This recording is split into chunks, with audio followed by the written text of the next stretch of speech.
അത് അങ്ങ് എണീറ്റിട്ട് ഒറ്റ പറച്ചിലാ, ദേഷ്യപ്പെട്ട പറച്ചിൽ. എന്തേ സംഭവം? ഉസ്താദിനെ പറഞ്ഞിട്ടല്ല, നിസ്കരിക്കാൻ വേണ്ടി ഇങ്ങനെ നിൽക്കുകയാണ്.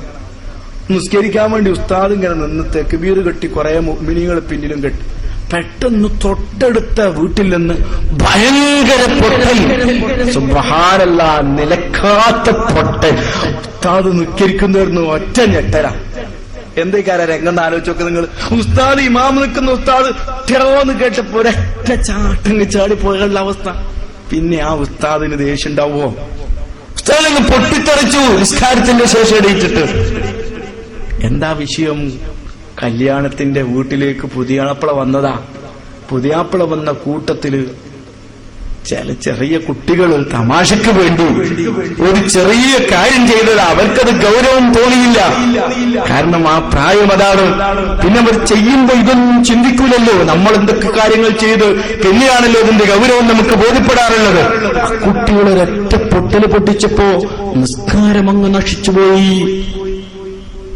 വലിയ ഗൗരവല്ലേ ഇത്? വലിയ ഗൗരവല്ലേ ഇത്? സുബ്ഹാനല്ലാഹ്, എന്റെ കൂട്ടുകാരെ, ഇത് ചെറുതായി കാണല്ല. ആ മഹാഭൂത്തിൽ ഒരു പാവപ്പെട്ട ഉമ്മയുണ്ട്. ഏതാടാ ഉമ്മെന്നറിയോ? വയസ്സായി പോയ ഉമ്മ. എപ്പോഴും പറയും, എന്റെ പേരക്കുട്ടി, ഒന്നാമത്തെ പേരക്കുട്ടിയാണ് ഖദീജ. അവളൊന്ന് കല്യാണം കഴിച്ച് പുതുമണവാട്ടിയായി ഇറങ്ങുന്നത് കണ്ടിട്ട് വേണം എനിക്ക് കണ്ണടക്കാൻ. വല്യമ്മാന്റെ ആഗ്രഹം കൊണ്ടാണ് 9ാം ക്ലാസ്സിൽ നിന്ന് തന്നെ മകളെ കല്യാണം ഉണ്ടാക്കാൻ വാപ്പ തീരുമാനിച്ചത്. 9ാം ക്ലാസ്സിൽ പഠിക്കുന്ന ഖദീജ പുതുമണവാട്ടിയായി ഇറങ്ങുമ്പോ അതൊന്ന് കൽബുനറെ കാണാൻ കൊതിച്ചിരിക്കുന്ന പാവപ്പെട്ട ഉമ്മാമ്മയുടെ മോഹത്തിന് വേണ്ടി പുതുമണവാട്ടിയാകുന്ന ഖദീജ പുതുമണവാട്ടിയാകാൻ ഇറങ്ങാനിരിക്കുമ്പോ തേടി വന്ന ആളുകൾ ഇങ്ങനെ വസ്ത്രം മാറ്റിക്കുകയാണ് റൂമിൽ. അപ്പോഴാ പെട്ടെന്ന് പന്തലിന്ന് അപ്രതീക്ഷിതമായി പൊട്ടുവരുന്നത് പാവം 85 വയസ്സായ ഉമ്മാമ. ഒരൊറ്റ ഞെട്ടലാണ്. പിന്നെ ഉമ്മാമാക്ക് സംസാരശേഷിയില്ല. ഉമ്മാക്ക് ശ്വാസം തടസ്സപ്പെടുകയാണ്. ഉമ്മാമ കടന്ന് പടയുന്നു. ഖദീജക്ക് പുതുമണവാട്ടിയായി ഇറങ്ങുമ്പോൾ നിയന്ത്രിക്കാൻ കഴിയുമോ?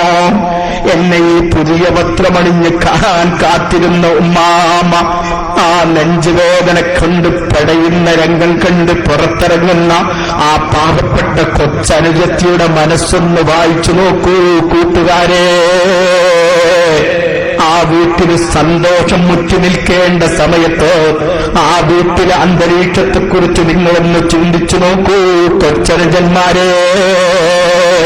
സ്നേഹം കൊണ്ട് പറയുകയാണ്, അരുത്, ഈ ക്രൂരതൊരു ബുദ്ധിയുള്ള മനുഷ്യൻ ചെയ്തു പോകല്ല, മാന്യതയുള്ള ഒരു അനുജൻ ചെയ്തു പോകല്ല. സ്നേഹത്തോടെ പറയട്ടെ, ഇത് ഗൗരവമാണ്, ഇത് ചെറിയ വിഷയമല്ല. പ്രായമുള്ളവരാ സദസ്സിലുണ്ട്, ഉസ്താദുമാരാ സദസ്സിലുണ്ട്, പ്രായം ചെന്ന പ്രായപ്പെട്ട ഉമ്മമാരുണ്ട്, ചെറിയ ചെറിയ കുട്ടികളുണ്ട്. വലിയ കാതടപ്പൻ ശബ്ദത്തോടെ ഒച്ചപ്പാടുകൾ പൊട്ടിത്തെറിക്കുമ്പോ 2 വയസ്സായ കുട്ടികളാ സദസ്സിലുണ്ടെന്ന കാര്യം മറക്കല്ല. ഇന്ന് അവിടെ നിന്നൊക്കെ വിട്ടു. വല്ലാതെ എന്നെ വേദനിപ്പിച്ചൊരു സംഭവം ഉണ്ടായി. ഇക്കഴിഞ്ഞ ഗുലുമാലൊക്കെ കഴിഞ്ഞ് ഹലാക്ക് ഏതായിരുന്നാൽ ഇതൊക്കെ തീർന്നു കിട്ടിയത് കരുതി ഒരാഴ്ച അങ്ങ് സമാധാനിച്ചപ്പോ മരുമകനെ ആദ്യമായിട്ട് സൽക്കാരത്തിന് വിളിച്ചതാ. ആദ്യമായിട്ട് സൽക്കാരത്തിന് വിളിക്കുന്ന ദിവസമാകുമ്പോ എന്തായാലും നല്ല നെയ്ച്ചോറും കോഴി പൊരിച്ചൊക്കെ വാപ്പുണ്ടാക്കുമല്ലോ. അതൊക്കെ ഇങ്ങനെ വിളമ്പി വെച്ചിങ്ങനെ തിന്നാൻ ഒരുങ്ങി നിൽക്കുമ്പോണ്ട് 2 ജീപ്പിനാള്. ആ പുതിയാപ്പിളന്റെ നാട്ടിൽ നിന്ന് 2 ജീപ്പിനാള് വിളിച്ചു വരില്ല, വരുന്ന ഇൻഫർമേഷനില്ല, യാതൊരു വിവരമില്ല, നേരെ അങ്ങ് കേറി വരാണ്. ആ വീട്ടുകാരും മാനം കെടാ പിന്നെ എന്തെങ്കിലും വേണം. എന്തൊരു സന്തോഷമുണ്ടാകേണ്ട സമയമാണ് ഈ അപമാനത്തിൽ ചെന്ന് പതിക്കുന്നത്. ഇല്ല, രസല്ല പെങ്ങൾക്ക്.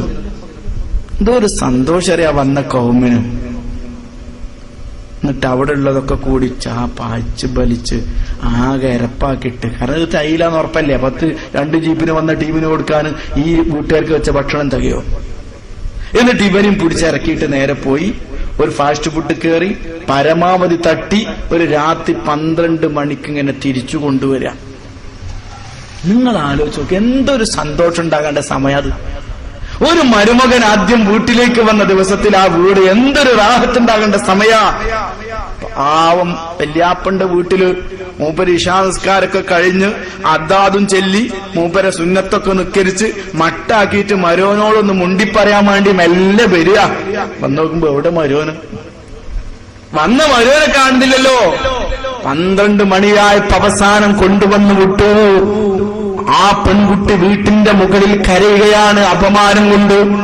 നാളെ നാട്ടിലേക്ക് ചെല്ലണം, സഹിക്കാൻ കഴിയുമോ? എങ്ങനെയാണ് എന്റെ വിവാഹം കഴിച്ച വീട്ടിൽ പോയി ഞാനിനി ജീവിക്കുക റബ്ബേ? അവരൊക്കെ കൂടി എന്നെ പരിഹസിക്കുമല്ലോ എന്ന ചിന്ത കൊണ്ട് ആദ്യമായി വീട്ടിലെത്തിയ ആ പെൺകുട്ടി സന്തോഷം കൊണ്ട് മതിമറഞ്ഞ് കുടുംബത്തിൽ താമസിക്കേണ്ട ദിവസത്തിൽ കണ്ണിലൂടെ കണ്ണുനീര് വരുന്നു. അപ്പൊ നമ്മൾ ചെറുപ്പക്കാര് കോഴിയടിക്കുന്ന സന്തോഷത്തിലാണോ, വല്ലാത്ത തമാശ പൊട്ടിക്കുന്ന ഹരത്തിലാണ്? ഒന്നുകൂടി കഴിഞ്ഞു. 12 മണിക്ക് വന്ന് ഈ സാധു കടന്നു. അവരിങ്ങനെ വാതിലൊക്കെ അടിച്ച് കടന്ന് ഒരു അരമണിക്കൂർ സമയമായി. രക്ഷിതാക്കളൊക്കെ എന്തായിരുന്നാലും ഹലാക്കുന്ന് രാവിലെ പോയി കിട്ടുമല്ലോന്ന് കരുതി ഇങ്ങനെ നിൽക്കുക. അപ്പോഴാണ് ആ വീട് മുതൽ മഹലിന്റെ അതിർത്തി വരെ 1.5 കിലോമീറ്റർ നീളത്തിൽ മാല വെച്ചിട്ട് പടക്കത്തിന് തീ കൊടുത്തിട്ട് ഈ പഹയന്മാര് ഇറങ്ങിപ്പോയത്. നട്ടപ്പാതിര 1.5 മണി സമയത്തെ ഒരു പ്രതീക്ഷയില്ലാത്ത നാട്ടിലെ 1.5 കിലോമീറ്റർ ദൂരത്തിൽ പടക്കണ്ട് പൊട്ടിയാലേ ചെറിയ ചെറിയ കുട്ടികൾ ഉറക്കുന്ന നെട്ടിയോണെന്ന് വാവിട്ട് കരയുന്നു. തലേ ദിവസം വേദനിപ്പിച്ചത് അവിടെയാ. തലേ ദിവസം ബൈപ്പാസ് ഓപ്പറേഷൻ കഴിഞ്ഞ്, അറ്റാക്ക് രോഗത്തിന് വേണ്ടി ബൈപ്പാസ് ഓപ്പറേഷൻ കഴിഞ്ഞ് ആശുപത്രിയിൽ നിന്ന് കൊണ്ടുവന്ന പാവപ്പെട്ട ഒരു രോഗിയുണ്ട്. മെല്ലെ ഉറങ്ങാൻ കിടന്നിട്ട് അയാൾ ഞെട്ടി അങ്ങുണർന്നുപോയി. എന്താ സംഭവിക്കുന്നത് അറിയുന്നില്ല. വല്ലാത്ത നെഞ്ചുവേദന വരുന്നു, ശ്വാസം കിട്ടുന്നില്ല.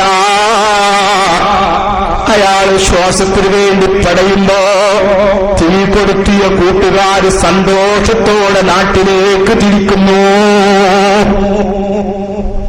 എന്റെ അനുജന്മാരെ, എന്റെ പ്രിയപ്പെട്ടവരെ, നിങ്ങൾ ഏത് വാശി തീർത്താലും ഈ മനുഷ്യൻ അനുഭവിക്കുന്ന നെഞ്ചുവേദനയുടെ ഗൗരവം മറക്കാൻ നിങ്ങൾക്ക് കഴിയുമോ? ഈ ബൈപ്പാസ് ഓപ്പറേഷൻ കഴിഞ്ഞ ആ പാവപ്പെട്ട മനുഷ്യൻ കിടന്ന് പടയുമ്പോ അയാളുടെ നെഞ്ചിൽ പുകഞ്ഞുകൊണ്ടിരിക്കുന്ന കണ്ണുനീർ ചാലുകൾ എന്റെ അനുജന്മാരെ, നിങ്ങൾക്ക് മനസ്സില്ലേ?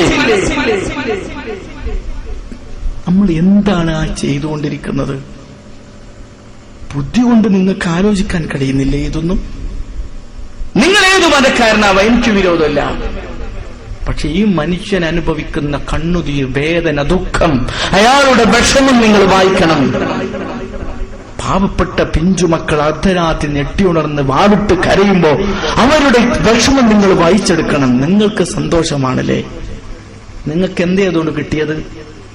എന്താണ് നിങ്ങൾക്ക് ഇതുകൊണ്ട് കിട്ടിയത്? വല്ല സന്തോഷമുണ്ടായോ? ഇതുവരെ വല്ലവരും ചെയ്തു പോയെങ്കിൽ ഞാൻ അവരെ വേദനിപ്പിക്കാനല്ല